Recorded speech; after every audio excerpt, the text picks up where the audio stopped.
going to jump back into the Post Office Horizon IT inquiry, and Sir Wyn, the chair of the Post Office Horizon IT inquiry, is going to outline why he refuses to delay phases 5 and 6 of the Post Office inquiry and his reasons behind it. Let's jump into the inquiry.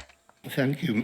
Thank you, Mr. Beer. The substance or a summary of what Mr. Beer has just explained publicly was provided to me late last week, together with Mr. Beer's and his team's advice that despite the problems which have occurred, we should carry on.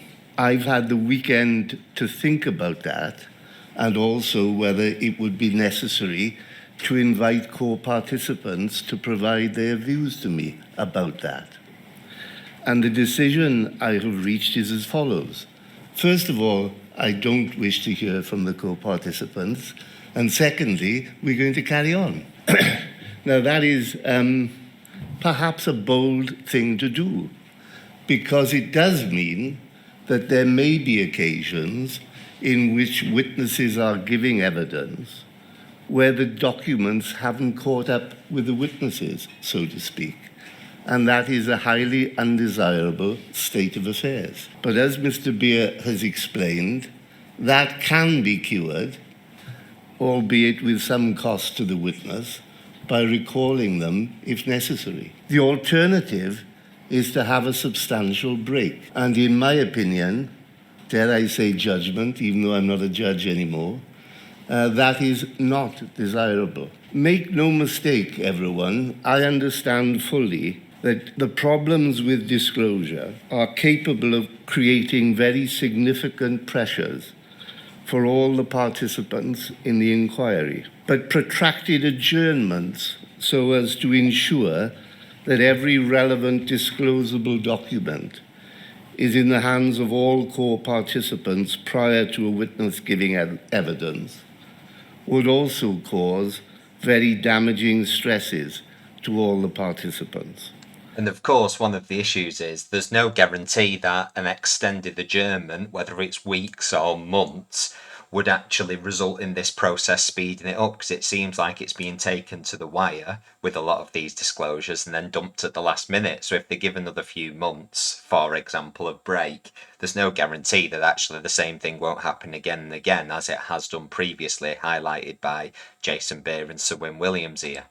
And so I have to exercise judgment and come to a balanced decision. And as I've said, my view is that at the moment the problems are not such that we need to call a halt. And my intention is to continue with the evidence sessions in accordance with our published timetable, so far as is reasonably possible. I stress, as Mr. Beer has stressed, that the monitoring of disclosure, which I promised would continue throughout, will continue throughout. And if I deem it appropriate, I will certainly use one of our days off, a Monday or sometimes a Friday, to hold a disclosure hearing. So there's a threat to you all. I want to publicly acknowledge, and this is the last of the observations which I wish to make, that at least in part, I may be to blame for some of the problems relating to disclosure. There may be some in this room, in fact there are some in this room, and certainly there are some in the inquiry team who consider that the timetables which I set for the hearing of evidence are unrealistically tight. On any view, the volume of material to be disclosed to the inquiry and then by the inquiry to core participants is enormous. I acknowledge that if the hearing phases had been spread out with greater breaks between them, as some have advocated, then some of the disclosure pressures would be eased. However, I am acutely conscious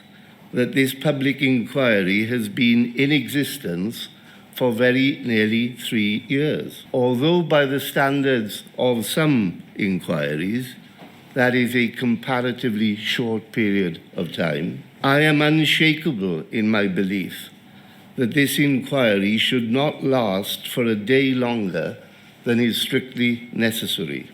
And that's the thing, because whilst the inquiry has only, and I use only, in the sense that, 3 years is still a long time, sub postmasters themselves are, it'll be three decades since the first issue was reported in 2030. It is right that there is an abundance of efficiency and a desire to complete the inquiry as soon as possible to hopefully draw the post office scandal to a close. And if that means that the pace at which we proceed causes significant work pressures for us all, then I'm afraid that's a price we're all going to have to pay.